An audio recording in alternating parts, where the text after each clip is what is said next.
Good evening, everyone. We're just going to pause for a few seconds as everyone comes into our virtual meeting. Thank you for joining us.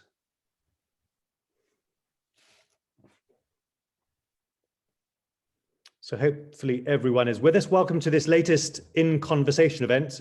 These are designed really to explore the issues which are affecting the future of the city of Edinburgh, and specifically the Old and New Towns World Heritage Site. So the latest in that series is Heritage Under Threat, exploring climate change and its impact on the Old and New Towns of Edinburgh. A report about to be issued by the Intergovernmental Panel on Climate Change, the IPCC, states that climate change will fundamentally reshape life on Earth in the coming decades, even if humans can tame planet-warming greenhouse gas emissions. It warns that species extinction, more widespread disease, unlivable heat, ecosystem collapse, and cities menaced by rising seas and unpredictable and more violent weather patterns, these and other climate impacts are accelerating and bound to become painfully obvious before a child that's born today turns 30. So that is our topic tonight. Before we introduce our speakers, a little bit of housekeeping. We are an organization, a charity in Edinburgh that depends on your support and contributions. So we would like you to become a member. If you aren't already, please consider joining us. It's an inexpensive way of supporting the conservation and community work that we do in Edinburgh. So please just go along to the website and join if you can. Alternatively, you can donate to Edinburgh World Heritage. During the pandemic, we have seen a significant decline in our revenue. And so a simple way to donate is via text. You can text Edinburgh WH and then the amount. So if you want to donate £10, you can just type in Edinburgh WH 10 to 70450, and that will result in us receiving a £10 donation. So please consider that if you can. So returning to our topic, the changes that we expect in the climate will also impact heritage, and ICOMOS, a non-governmental international organization dedicated to the conservation of the world's monuments and sites, and UNESCO have both stated that climate change is the biggest threat to World Heritage sites around the world, not least here in the UK. So in this evening's In Conversation event, we will explore this issue. And in late May of this year, heritage and climate experts from Australia and from Scotland discussed the climate threat to the Old and New Towns of Edinburgh World Heritage Site. And I'm really delighted that a number of the team involved in the symposium will be with us tonight to take us through their conclusions. Before I introduce the guests, I want to stress that tonight's event is about climate change adaptation. So these are the adjustments and the changes we need to make to our environment, ecological, social, economic, in response to actual or expected climatic stresses, changes in the environment, such as increased frequency of storms, higher temperatures, etc. So we won't be looking at climate change mitigation efforts. Those are the initiatives to reduce the causes of climate change, such as reducing the use of fossil fuels for transportation or for heating homes. So I just wanted to define that up front. We will endeavor to keep the evening accessible and not to use technical jargon. But if you have a question, please use the Q&A and we'll endeavor to answer it. We'll be using plain language, hopefully that everyone will be familiar with.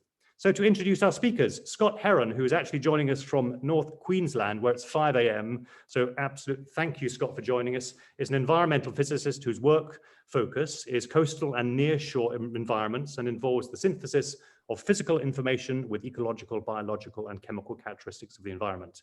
He is Associate Professor in the College of Science and Engineering, James Cook University, Australia, and associated with the NOAA Coral Reef Watch Program in the US.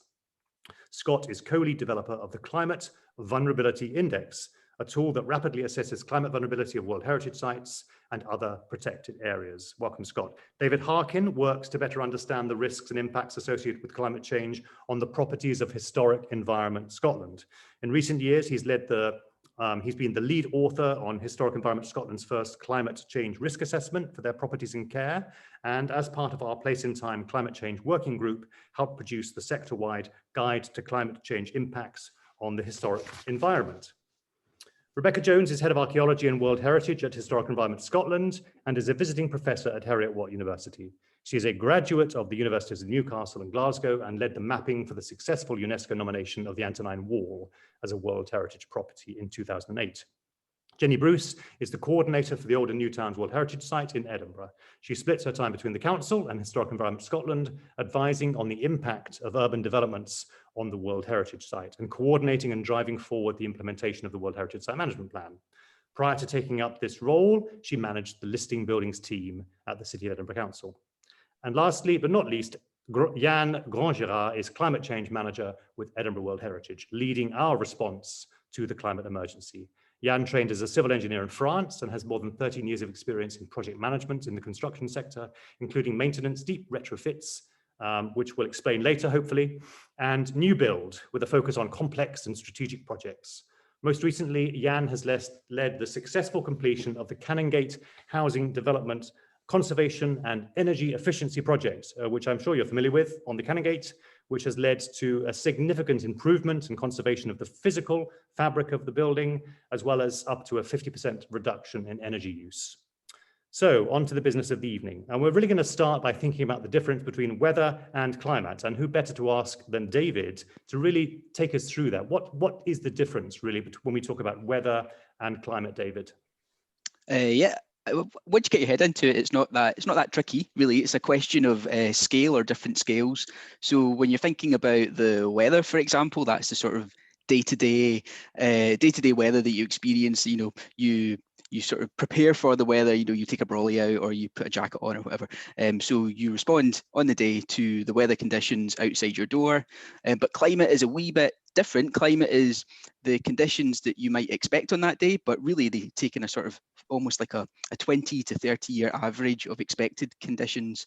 So your wardrobe will be jam-packed full of all different types of outfits for lots of different weather events. So your wardrobe is influenced by the climate, but what you wear on the day is influenced by the weather. So different scales.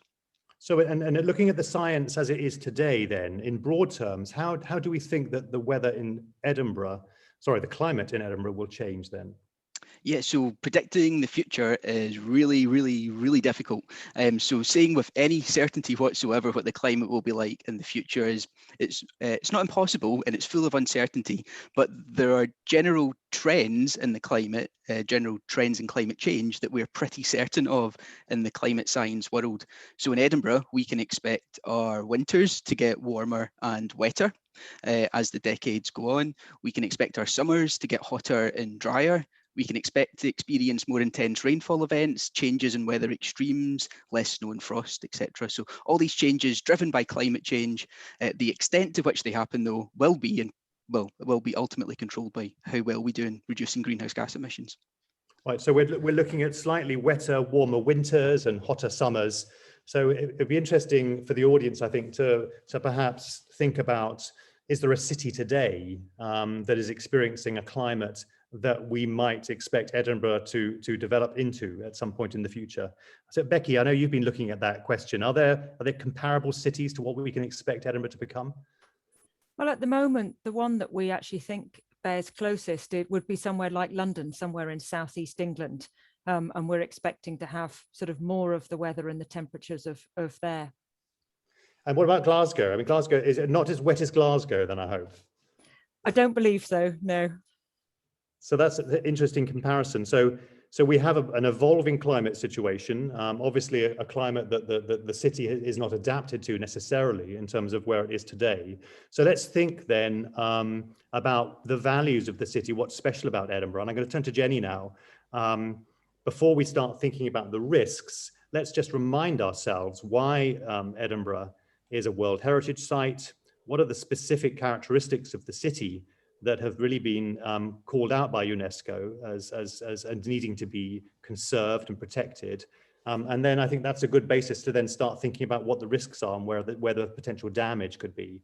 Jenny, could you take us through that? It's a big topic. Just take us through it in 5 minutes or 5 or 6 minutes. Yeah, sure. So I'm sure tonight's audience is pretty well versed in what's special about the Old and New Towns World Heritage Site, but I thought it was worth having a couple of slides. So here's a reminder of the boundary. It's roughly 4.5 square kilometres. It takes in the Old Town and the New Towns, of course, the West End and the Dean Village. It was nominated for World Heritage Site status in 1995, by UNESCO. And it was inscribed because it meets 2 criteria for measuring outstanding universal value, which is the UNESCO term for how we describe what's special about a site. So criteria, the first one, criteria 2, exhibit an important interchange of human values over a span of time or within a cultural area of the world on developments in architecture or technology, monumental arts, town planning or landscape design. And the second criteria be an outstanding example of a type of building or architecture or technological ensemble or landscape, which illustrates a significant stage or stages in human history. So pretty punchy. Each World Heritage Site is underpinned by a statement of outstanding universal value, and that's written at the time of nomination. So ours is set in 1995, which is quite an important point for us to think about. Edinburgh was inscribed as a group of buildings, but we know that the site's much more complex than just a group of buildings. And so we try to think about the site for its outstanding universal value rather than its statement of outstanding universal value. So for the purposes of CVI, we broke the statement down into 8 key values to think about the integrity and authenticity of the site and its protection and management. These are on the screen for you. Urban planning landscape refers to 2 contrasting characters. So the 2 towns in the old milling communities, the medieval Old Town, very significant in its own right, 2 12th century boroughs, early royal palaces, fishbone street patterns, the New Town that we know to be 7 successive major developments, the gardens and public open spaces, both public and private, important part of the planned urban space, the public and commercial monuments, informing the history and heritage of the site, described by UNESCO as the finest neoclassical revival in Europe. What do we have next? Topography and Skyline, obviously internationally recognised icon of the city, all the more dramatic for the natural landscape. Scotland's capital since 1437, a major centre of thought and learning and a thriving living city that we recognise today. And then conservation, making reference to the high quality buildings of all dates that have been conserved to such a high standard, the renewal and revival of the Old Town, and the relationship with urban conservation policies that span decades. And then just very quickly, because I'm sure I think you've got some visuals to really bring that to life for us. So here we have just a collage of images that hopefully give a flavour to all of those elements, that quality and character of the built and natural environment that we're talking about, the scale, the contrast and scale between the old and new towns, the vibrancy of a bustling, internationally renowned city, in contrast with its green and blue lungs, the water of Leith and the hills and parks and gardens, monuments, historic burial grounds, and then the stone buildings with slate roofs, which I'm sure we'll kind of repeatedly come back to through our conversation. So yeah, to answer your question, I suppose, we need to understand and protect all of these values, and that has to happen, that protection has to happen within the context of contemporary life and the context that we're in now, and then obviously in the context of the Climate Vulnerability Index, looking forward to a future scenario as well. So in summary then, part of the magic is what UNESCO call the authenticity of the site, isn't it? Because, as you travel around the world, you'll come across World Heritage sites which aren't particularly authentic. And I think one of the things about Edinburgh, especially the new town, is its authenticity. And I guess that's about the materials in terms of the stone and the slate and the the cast iron and so on, as well as the green spaces, the layout of the gardens and the vegetation and those aspects. So those are some of the things that we're going to be thinking about in terms of most vulnerable aspects of the World Heritage Site, I assume. Yeah, absolutely. I mean, when we sort of zoom out and take the outstanding universal value as a whole, then it seems pretty indestructible, because we have this scale of really significant buildings that are so well constructed, and we have we have our parks and gardens that are recognizable from when they were planned. We have the geology and the topography that is kind of unchanging. So yes. So that gives us a good idea of what's special about the city, but also what's also vulnerable. It's vulnerability in the context of a climate that it wasn't designed for, almost. So thank you very much for that. You can stop sharing your screen if you like, and we'll turn to the workshop now. I'm going to bring Scott in. Thank you for being patient, Scott. So it was conducted at the end of last month, at the end of May. So looking at these risks in some detail. So I'm going to ask Scott now just to take us through a few slides to tell us about the approach, what's called this Climate Vulnerability Index. We've been thinking about vulnerability in the context of Edinburgh, and whether other World Heritage Sites have also gone through this process. So over to you, Scott. Thanks, Nick. I think the place to begin is back to that first point, one of those first points that you made, that UNESCO World Heritage and its advisory bodies on cultural matters, ICOMOS, and on natural matters, the IUCN, had both recognised that climate change was an increasing and now the most the greatest potential threat to heritage around the world. However, there wasn't a tool that could be used to assess what that degree of vulnerability to climate change was. So together with my colleague, John Day, we took upon a task, a challenge to develop a rapid yet systematic way of approaching a climate vulnerability assessment for all types of World Heritage properties, natural, cultural, and those which exhibit both natural and cultural aspects. And so this was a process we went through, and we have come out with what we refer to as the Climate Vulnerability Index, the CVI. And now the CVI does have some unique characteristics, but it's also built off a wealth of literature and existing knowledge. And I think that's a really important thing to recognize and acknowledge. This isn't all brand new. There's a lot of foundational information there. But importantly, the CVI process is values-based, it's science-driven, and it's community-focused.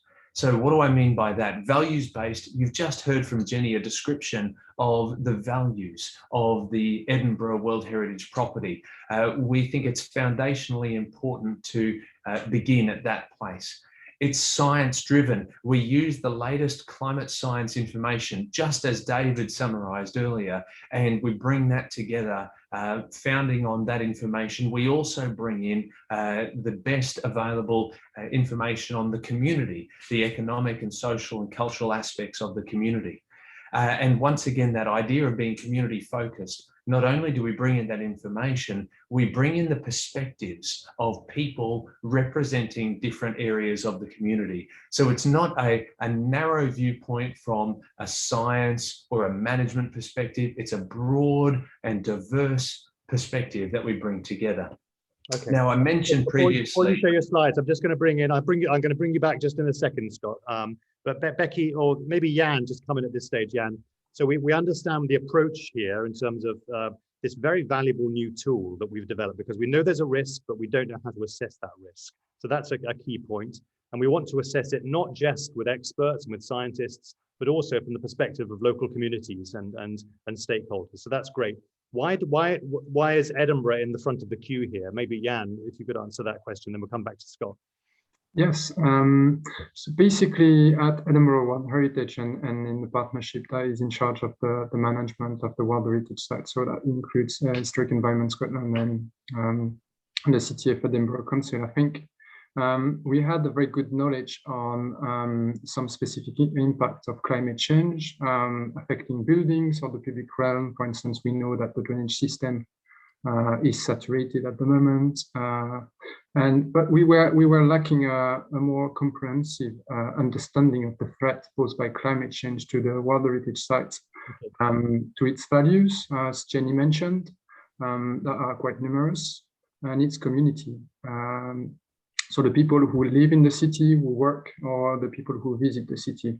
And it's important to know what's the nature of the threat so that we can plan actions to address them, to address those issues. And back in 2019, we were developing our climate change risk assessment projects to address those gaps. And we had the opportunity to discuss with Historic Environment Scotland, and particularly Becky Jones. They were just finalizing, or they've implemented basically the CVI process and applied it in Orkney, World Heritage Site property. And we thought that would be a good idea to test it in Edinburgh. And it was at the time, well, when we tried it earlier the last month, it was the first time that the methodology was applied to a urban World Heritage Site, which is also interesting as well to be part of. But this is the first time a major urban space, a city, has been analysed in this way. So that's the first for Edinburgh, which is great. Exactly. Okay. Yeah, it's very exciting opportunities, and also I think it's interesting to capture the complexity of a city, because it's not just a World Heritage Site. You're adding different layers of complexity and potential impacts in relation to climate change. So I think that was a good thing for us. Okay. I mean, everyone, if you're not following, please do ask questions. If there's anything that's bamboozling you, or you've got any questions about what we've said so far, please just use the Q&A function. We want to keep this as interactive as possible. But at this stage, I'm going to go back to Scott and really look at the main conclusions now, Scott, if you could. So we've had a lot of background. I think that's clear. We've talked about the heritage of the city and what potentially could be vulnerable. What were the main conclusions from the workshop? Thanks, Nick. To begin, what I'd like to do is throw up a picture that I hope is worth 1,000 words to give you an idea of the process that we went through. So in the rectangles, the sharp-edged, sharp-cornered rectangles were a series of decision points that were made.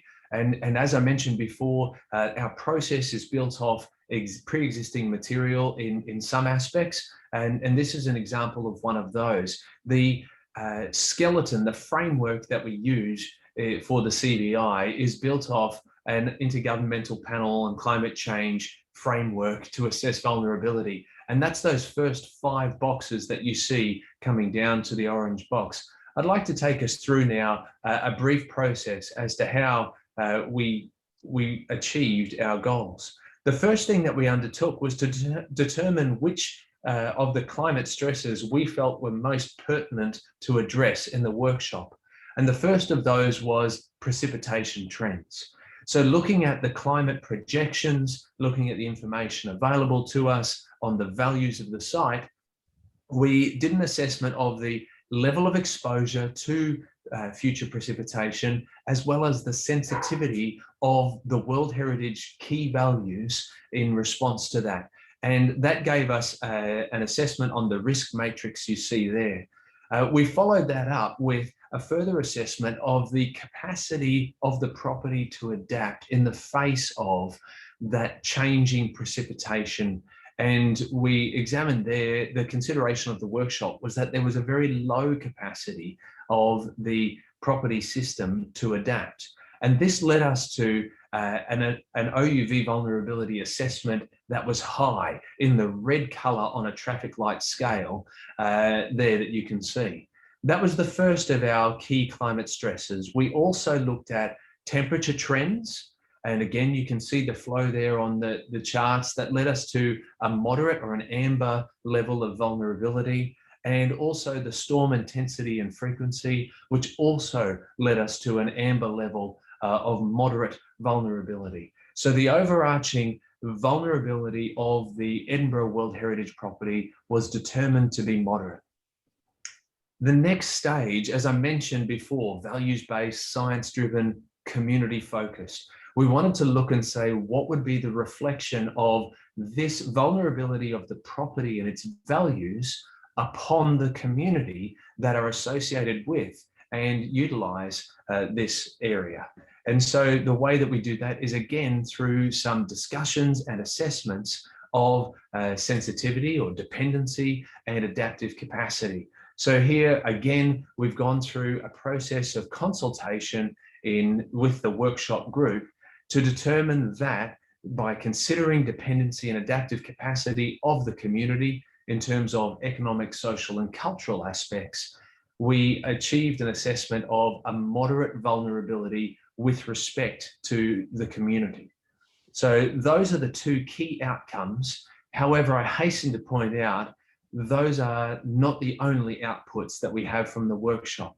There are a number of gaps identified. There are a number of pieces of information, research opportunities, information gathering opportunities that were also identified through the course of the workshop, as well as opportunities through which the vulnerability could be moderated and reduced in terms of different activities that could be taking place by management agencies.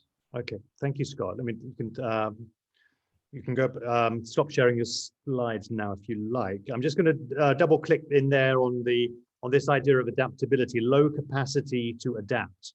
You know, we Scots think we're pretty good at adapting. You know, we've adapted to many things over the years. What's driving? Explain that a little bit more, and what's behind that? This concept that there's low capacity to adapt in Edinburgh.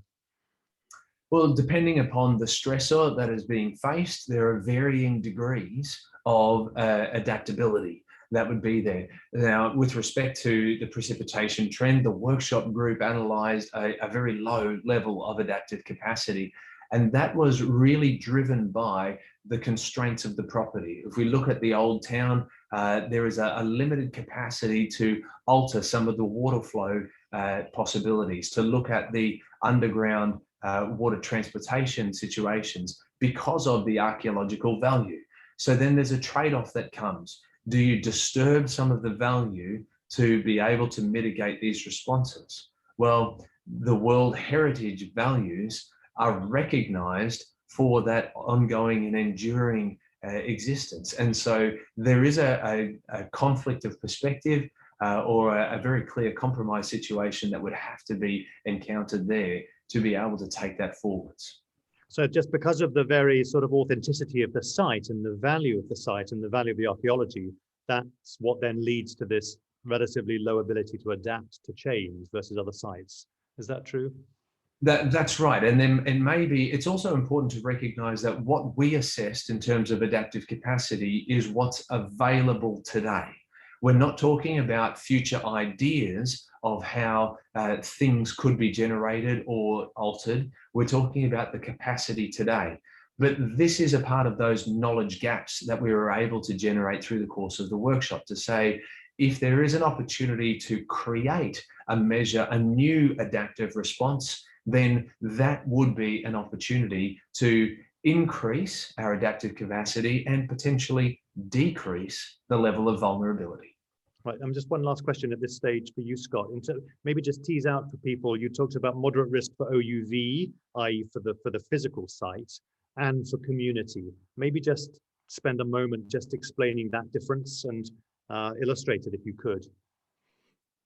Absolutely. So importantly, the OUV vulnerability looks at the values of the World Heritage property, the reasons why it was selected to be World Heritage. And so that is a distinct assessment from the vulnerability of the community who walk through, use, work in, enjoy the open spaces of the property. So here we're talking that the distinction between the values and the community who use those values. So in terms of what can be done, we can look at increasing the adaptive capacity or reducing the sensitivity of impacts upon the property itself, or we can look at increasing the adaptive capacity or reducing the sensitivity of the community that employ the values and the goods and services provided by those.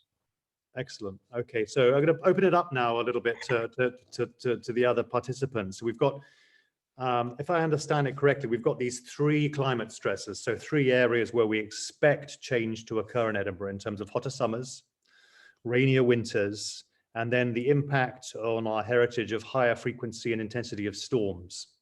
Those, if I'm summarizing it correctly. So let's think about what those would look like then in terms of the impact on this fragile historic environment. So jump in, everyone. Let's start with hotter summers. What are some of the things that we could expect to occur in terms of vulnerability in Edinburgh as a result of hotter summers? Shall I kick us off? Oh, yeah, go for it, David. I mean, there's a couple of sort of clear ones that, that will come through to people. So things like overheating of internal spaces, if we're experiencing more extreme hot events, for example. So in one plausible future of our climate, like Becky pointed out, we could have a climate that's not that dissimilar to what London has just now. In London in a summer will routinely exceed 30, 32, 33 degrees. So, so we have to think about our internal spaces and the sort of risk of overheating, and that has real health implications for the people that live and use these buildings. So that has implications both for our existing housing stock, but also, the city's is expected to go through a boom in terms of new housing in the future.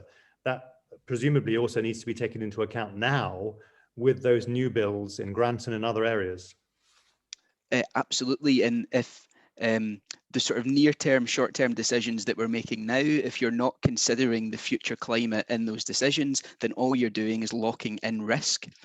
So just last week, the the Climate Change Committee published its 3rd UK climate change risk assessment, and one of the top risks in that is overheating and the impact that has on people. There's been all these new houses built up and down the country. They haven't considered the future climate, and it'll actually be more expensive to retrofit them now, so that they can deal with the future climate than had they just put the measures in now. We've got David Scott here, just commenting the hotter summers will dry out the soil and stress foundations. Is that something we also need to be thinking about? Who'd like to talk about foundations? Yann? Okay. Yeah, this is potentially a problem. This is affecting, the condition of the city and in various aspects. That could be one, and depending on the type of soil, obviously.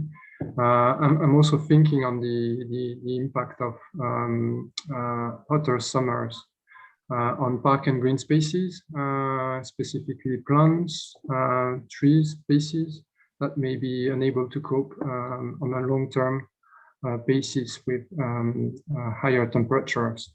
And it's also interesting to look at the park and green spaces in the way they are going to be used, because we can see a change in behavior, in the population, and a need potentially to use more those spaces, as we've seen during the pandemic.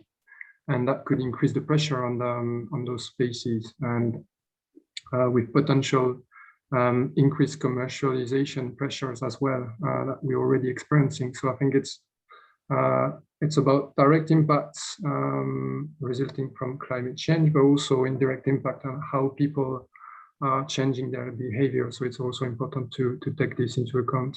Right, so those precious green spaces we've been enjoying so much over the last year potentially have even higher value and will need careful management for the future. Jenny, did you have a comment on this? You were wanting to come in on this issue around hotter summers.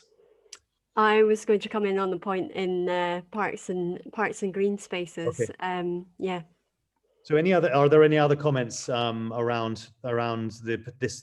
So this is one of the 3 key climate stresses. We expect hotter summers. We could imagine summers where 30 degrees is not unusual, as is seen in London. City's unbearable in the summer. Are there any other potential impacts from that? So I guess a different direction of consideration there, and that is that the potential for a warmer summertime could actually be favourable in terms of increasing tourism. As an international person speaking into the area and having been a tourist previously in Edinburgh, and so the notion there of an increased opportunity in that sense is there. However, increased opportunities, particularly with tourism footfall, also come with counter considerations as well. If there's more foot traffic, then there's more potential for footfall damage, and particularly if that's interspersed with periods of short-term bursts of potential damage. So I'm thinking there of the cross linkages across with the intense precipitation and storm events.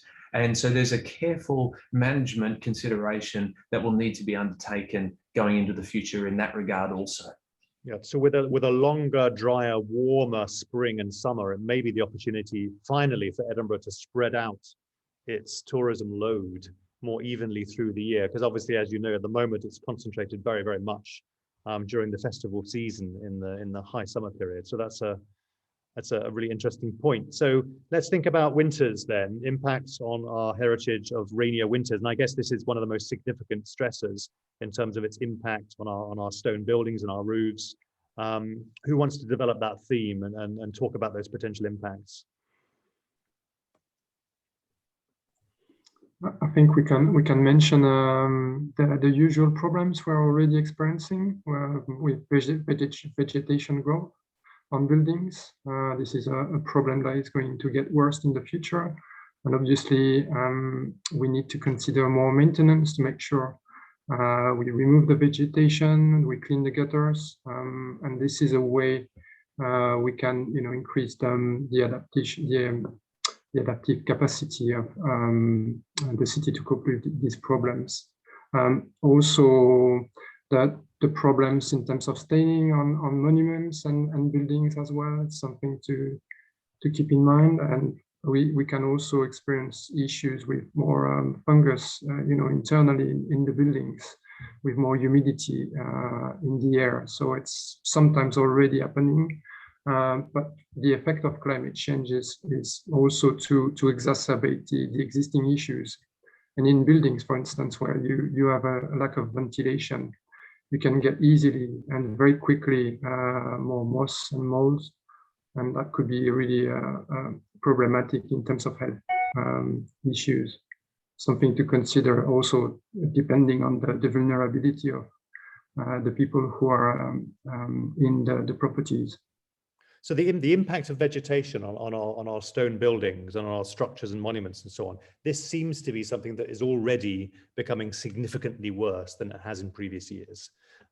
Whichever monument you look at, any street in the city, you will see houses that seem to be being damaged by vegetation growth. Is that such a layman's views? Is that what's happening in the city, David or Jenny? Is that a real issue, and what needs to be done about that? Maybe. There's two things going on there. Maybe it's that we're just not quite as good or quick or on the ball with the sort of routine maintenance, so keeping our buildings in check. So maybe that's one part of the story, is why that observation that you've just sort of reflected on might be true. And then the other part is that the climate 100% does have an influence on that as well. So we know it's already got warmer. We know our rainfall patterns have already changed. And a lot of the changes that we experience or have experienced already and will experience in the future are good for promoting more vegetation, more biological growth. So that's the sort of interlinked risks there that emerge, as a result of changing weather pattern, changing rainfall patterns, heat as well, changing temperatures.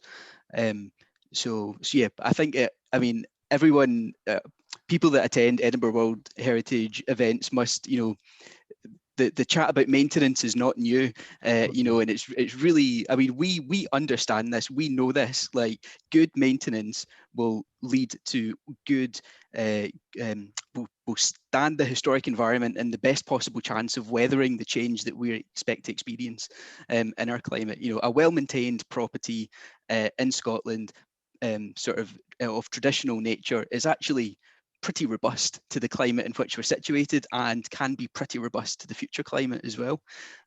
So we've maybe just lost our way with the let's address that. It's an important theme, so we might as well address it now. Good maintenance is good for your your bank balance, long term, it's good for the conservation of the building, and it's the best protection against climate change potentially. But there are barriers clearly that have been identified preventing a culture of building maintenance in the city. Who wants to talk about what those barriers are and what can be done to address them? Who hasn't? Becky, do you want to talk about that, or Yann? Yeah, happy to, Nick. What are some of the barriers that are preventing people living in a shared tenement, for example? What's holding people back? Yeah, so the complexity of making communal decisions in tenements is clearly a barrier. You've got some legal complexity around the title deeds. How to apportion the cost between the different properties. Getting an agreement between all the property owners is challenging. This is something we used to deal with under our conservation funding program, but it's still difficult to get an agreement with all the proprietors, and it's taking time. So these are the barriers. I think we should also mention the cost of the works. Sometimes, if you haven't planned, regular repairs, it could cost quite quickly, a lot of money, and especially if you're not doing the maintenance, it's exponential. So it's really a major issue, and sometimes just a matter of understanding the problems and the need for maintenance, just a matter of awareness. And we've developed some guides in partnership with Historic Environment Scotland and Edinburgh Adapt, to advise how to manage maintenance in a changing climate. And this is a short guide, really easy to understand. It's giving practical advice on how to do it. But I should also mention that there are other organizations like Under One Roof who are providing advice to owners to deal with shared repairs. I know the council has developed an app to help with this. What's the name of the app? Maybe we could put that in the chat, because there is a. Here we go. Someone's put Yeah, it. so shared repairs. Thank you very much. So Yann's mentioned the guide that's been published last year between Edinburgh World Heritage and HES. So that's in the chat, and then we've got the also we've got the app there. Thank you, Yann. I think there is another question here from Debbie Vale to panelists. Nick, before we go on, I think it's important to recognise that there will be a high degree of variability in terms of the maintenance status, and therefore the maintenance needs across different buildings within the property, and in terms of the monuments and the other special observations there, the public and open spaces. I just wanted to emphasise that the CVI analysis is undertaken at a property-wide scale. So I think Jenny mentioned earlier 4.5 square kilometres of area. And so we fully recognise that there will be a variability. Some of the attributes of the property will have a higher degree of readiness in preparation for the future. Some will have a lower degree of readiness. For those that have the highest degree of readiness due to higher level maintenance historically, there remains action to undertake looking forward. And this is the point that I want to emphasize. It's not a time to rest on your laurels and sit back and relax. This is a time to acknowledge that perhaps you're on the front side of the curve, but the curve is going to move. And that's what the climate science is telling us. And so here, whilst you may have a lower degree of need at this point in time, that need is going to change going forwards, wherever you're starting from. Okay, that's very clear. Just want to get to some of the questions. We're just going to do the questions as we go through here, because I think they're relevant to the conversation. So Debbie has asked how we or you influence the adaptation preservation of historically important buildings in Edinburgh, especially with the pressure of new environmentally efficient buildings popping up. I'm aware it's a social housing issue as well, but how do we balance this? So that's obviously a huge thing we're tackling at the moment, Debbie, is how to sensitively look at retrofitting historic buildings from an adaptability point of view, as well as in terms of energy efficiency. Who wants to answer that question? Jenny or Yann's is an expert in this area, but Jenny can go if you. Yeah, well, no, I would come to you, Yann, to discuss your projects, but in some detail. But I think it's worth following on from Scott's point about just understanding that there's always a question of kind of knowing what the questions are that we need to ask, and looking at the research and trying to be on the front foot and thinking about our policy agendas. And I know that we don't want to get into discussing mitigation and those sorts of things, but there are hopefully government wide strategies that will help us to take forward some of this thinking around decarbonising heating in residential properties and that sort of thing. But Yann can talk much more thoughtfully on some actual projects. Yeah, so just then very, very briefly, Yann, in terms of the key points, in terms of how we're approaching retrofit in historically significant buildings. I know we're at the beginning of the project to some extent, but how would you characterize our approach? I think it's the same principle as the CVI process, so it's just a nice parallel here.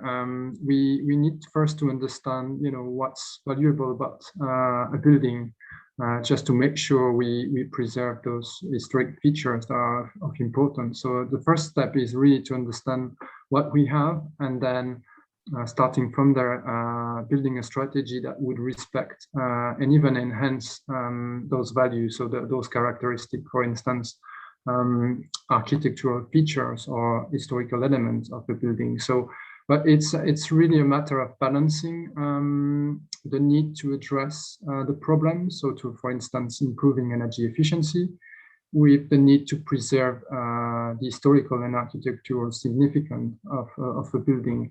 And I would say it's the same also when considering adaptation actions.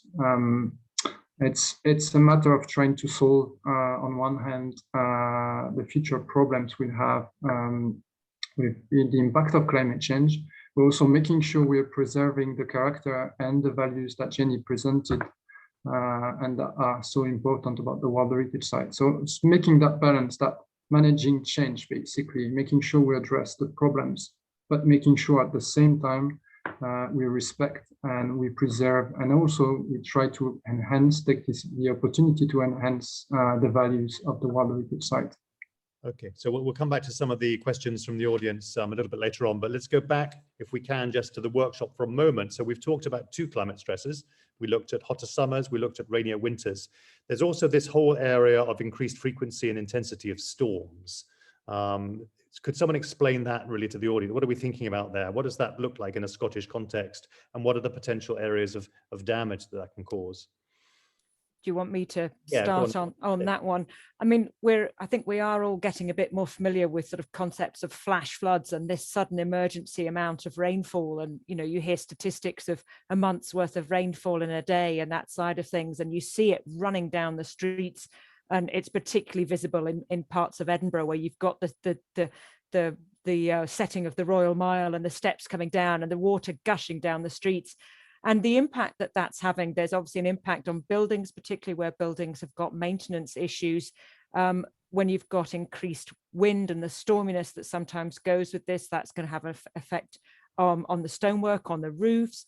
But also this whole flooding issue is potentially creating quite a lot of below ground problems. And Edinburgh, yes, we see an awful lot of it above ground, but Edinburgh's got a huge amount of heritage below ground as well. And again, that's at risk from this storminess and the flooding. I read someone was telling me that the city is pretty much at its capacity in terms of its ability to deal with the amount of water that currently comes into the city through domestic use, but also through rainfall. We're at the limits there in terms of a historic city. Is that correct? Is that how we should think about this? Yeah, absolutely. It might have been me that told you that, because that was a key fact that I took away from the workshop from one of our expert participants, that our very historic drainage system is at capacity. And so one of the things that we have to think about as a city is what do we do with that water? Because that's something that really impacts on how people move about. So yes. What about flooding, though? Obviously, people are immediately then thinking about flooding in certain parts of the city. It may not be the main issue in the World Heritage Site, but presumably in other parts of Edinburgh, it is more of a significant issue. Yeah, well, I mean, we talked about the Water of Leith briefly earlier, and so, yeah, that's under a lot of pressure. It's under pressure from new build housing along its banks, and we've seen parts of the Water of Leith where buildings have collapsed into the water, so it's a very live issue. So thinking, I mean, obviously we think about the way our roofs are made and the way that the slates are laid and so on as being able to cope with significant amounts of rain in Edinburgh, but other parts of Scotland as well. Is that system of roofing fundamentally flawed, or is that something that can be strengthened or adapted to cope with these? Still thinking about these storm situations, are the roofs fundamentally flawed, or can they cope with these types of expected weather conditions? I think they work pretty robustly, but it comes back to this key question of maintenance. And one slipped slate can mean that water wants to get in. You suddenly have a leaky building, so it really does come back to people taking that time to understand that maintenance needs to happen. We seem to have a shortage of good roofing companies. I don't know if anyone else is having this problem at the moment, but it is impossible to get hold of a good roofer in Edinburgh at the moment. Everyone is completely jam-packed with work, which seems to be a problem. Any other perspectives on roofs, David or Yann or Becky? It's a big topic here in Edinburgh.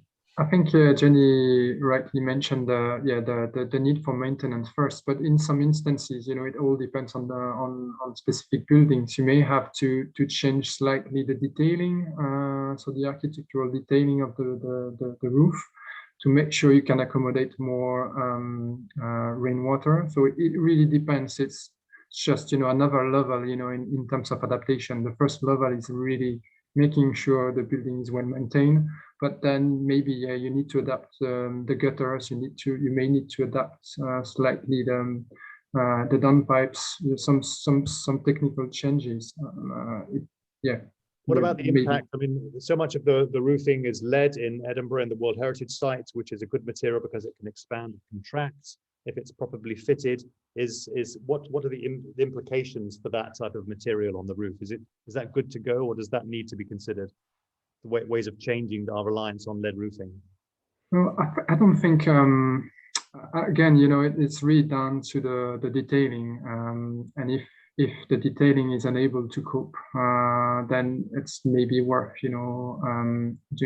checking designing another detailing. But necessarily, I don't think there is a specific problem with the type of material we are using. It's more, I think the problem we're having at the moment is more with the slates. And getting the right slates could be a problem because the quarries are closed in Scotland for most of them. So it's difficult to source the same slates to replace the ones that are missing. You can buy them secondhand, but it's getting difficult to get them. And then sometimes the only alternative is to order different types of slates from other countries, and then you're slightly losing the character that we have, in the skyline across the city.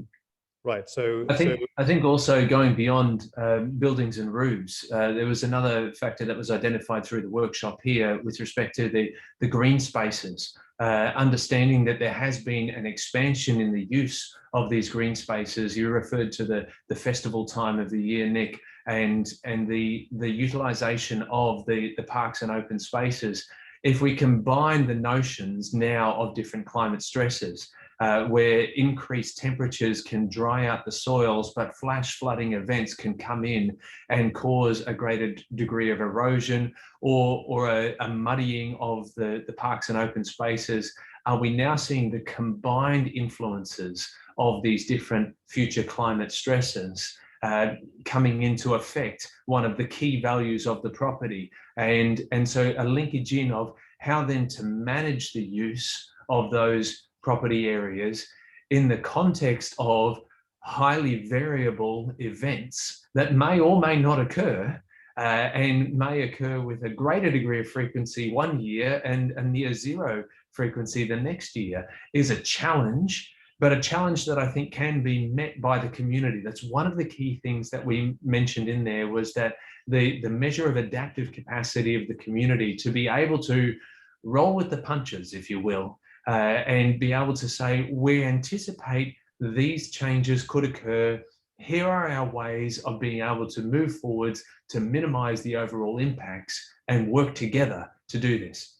Ultimately, working together needs information in advance so that people understand what's coming down the pike, and then how they can accept when adaptive management needs to occur in the short term. Great. So it's another question coming in here. Dennis Rodwell, really this is one for Yann, actually, another one for you. Is consideration in hand for factoring systems for co-ownership tenements as the norm for the World Heritage Site? So I know that's a very big topic for the city as a whole. We know that the system tends to work pretty well in Glasgow, but is this something we should consider for the World Heritage Site specifically as a pilot, Yann or Jenny? Yeah, I would say, yeah, I think it would, having an organization in place to manage a building is for sure what would help in dealing with maintenance. That's the problem in most buildings. You don't have any structure that is in charge of the maintenance, but at the moment, there's nothing to constrain owners to have a factor in place. It's more something, for instance, in Glasgow, it's more of an habit, and that we don't necessarily have in Edinburgh. So yeah, obviously that would help. And there were some recommendations from a working group on maintenance in tenements from the Scottish Parliament on that. A couple of recommendations that were helping to address the problems, but these are under discussion at the moment. So we're just waiting for them to be approved. That's a good suggestion, I think, from Dennis. And I think with something with the local elections coming up in 2022, it's something to consider in our conversations with the parties. And potentially it's something that could be piloted in the World Heritage Site and is more acutely important, I think, in the context of climate change. Anyway, so we've talked about storms. We've talked about the three main stresses, really. So I think that's hopefully got to the core of the conclusions from the workshop. The question, obviously, we've touched on this, is what we can do as a city, as we come together as a city, both as a council and as citizens and residents and property owners and tenants, etc. What can we do? What should we be looking at? And I'm going to turn to Jenny here, really, to answer this. What should we be looking at in terms of adaptation, in terms of protecting our heritage and communities? Yeah, I mean, I think it comes back to the maintenance agenda again, and just that importance of identifying damage, carrying out regular checks and repairs. That really can't be underestimated.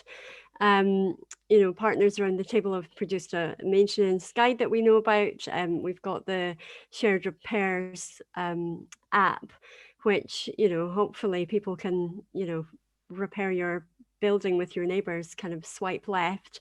All of these things are really important, but I think going back to things like zooming out to the bigger picture maybe, and just asking people to engage on all of these issues and the conversations that happen in the city as well. So things like the climate strategy and the low emissions zone consultation, all of these things are really important. Even climate change will affect, as we've heard from Scott as well, operational life of the city. So the tourist sector, people moving about, people visiting, but things like waste collection and all of these things are issues that we need to think about as a city as well, as residents, as business owners. So the messaging's fairly consistent, I think, from all of you in terms of people that the city needs to take more care of its housing stock as individuals, but also as a council and as businesses. It's our responsibility to ensure that we are ready for the potential impacts of climate change. I think we will definitely be working that as an agenda, as a charity, in the run-up to the local elections next year. And we'd like to hear your suggestions as to what more we could do in terms of our green spaces, in terms of our public realm, in terms of potential flood risk, roofing and guttering and factoring services. So really want to hear more about that, and we'll be wanting to engage with as broad an audience as possible as we create a new management plan for the World Heritage Site. But time is running out, so I would just like to, at this point, thank our wonderful guests very much for sharing the details of this first for an urban World Heritage Site, the Climate Vulnerability Index workshop for Edinburgh. So we're very proud that this was done for the city, and some very significant and important conclusions, which we all need to think about carefully. That brings Nick, an end. in joining there, I'd like to also acknowledge that our attendees list includes several members who participated in the workshop, and I wanted to extend a special thanks to those for their participation in the workshop, but also their attendance today. And I also want to acknowledge the Royal Society of Edinburgh, who provided some funding support towards this project, and it is greatly appreciated, together with our partners, Edinburgh World Heritage, Historic Environment Scotland, and the City of Edinburgh Council. Excellent. Any other final comments from our panelists? I think I'd also like to thank Scott for getting up at an obscenely early time on Friday morning to attend this. So thank Absolutely. you, Scott. Thank you, Scott. Well, it's only Thursday. It's very confusing. So anyway, we've got some events coming up, which you should have heard about through your email or social media. So a new tour of some of Edinburgh's most ancient and most recent architectural masterpieces. We're calling this tour Ancient Roots, Fresh Shoots. And that is on July the 15th. It'll be an in-person actual tour around the Old Town. So please join us for that. And there are tickets available. 1 week later, we will be holding a virtual tour. So if you don't feel comfortable coming on the actual tour, there'll be a virtual tour at which we will also have special guests. Some of Edinburgh's best architects, most famous architects, Richard Murphy and others, will be joining us for the virtual tour of some of our ancient, medieval and most recent buildings on July the 22nd. So with that, just one more thank you to our panelists. Thank you for joining us. We hope you enjoyed this In Conversation with Edinburgh World Heritage. Good night.